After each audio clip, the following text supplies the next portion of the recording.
So Hal, first of all, congratulations on this wonderful documentary. I think it's going to be part of our history because of the situation that we all understand. Did you consider that when we were shooting the documentary, that it could become something historical?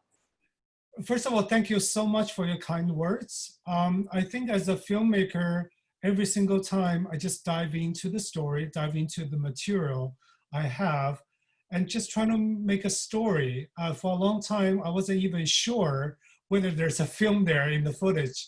So yeah, we've never thought about whether this can become an important document of this pandemic. We're just trying to finish a film. How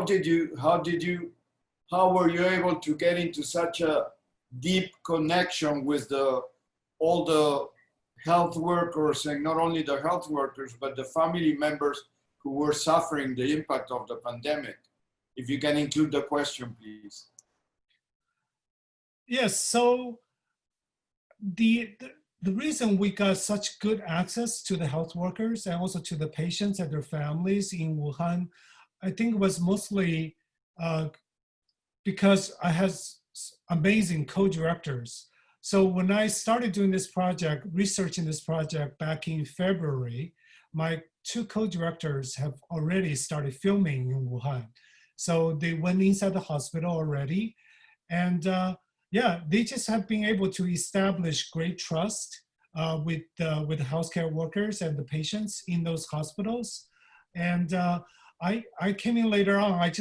What I did was helping them finding out the good characters to follow. And also I was able to build a film based on the footage they shot. How important is it for you as a filmmaker to have your documentary at TIFF 2020?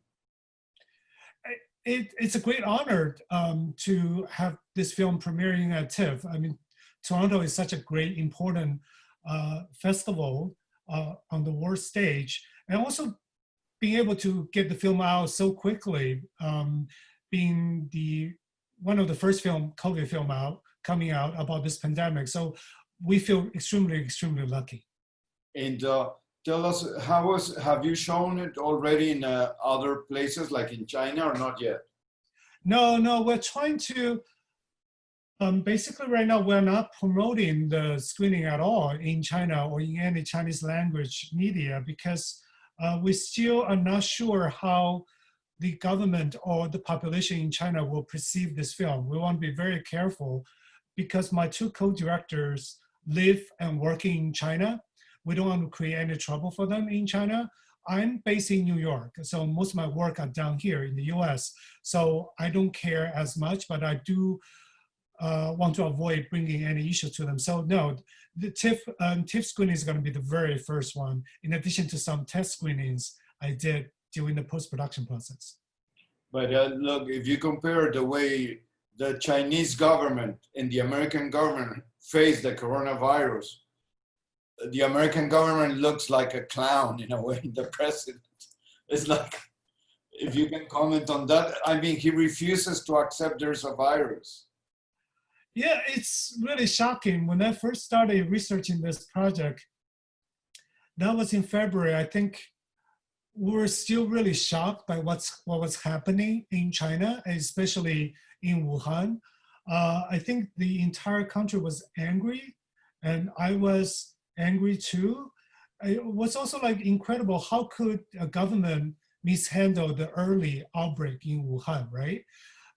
But then the pandemic hit New York in March. I was in New York when the coronavirus arrived.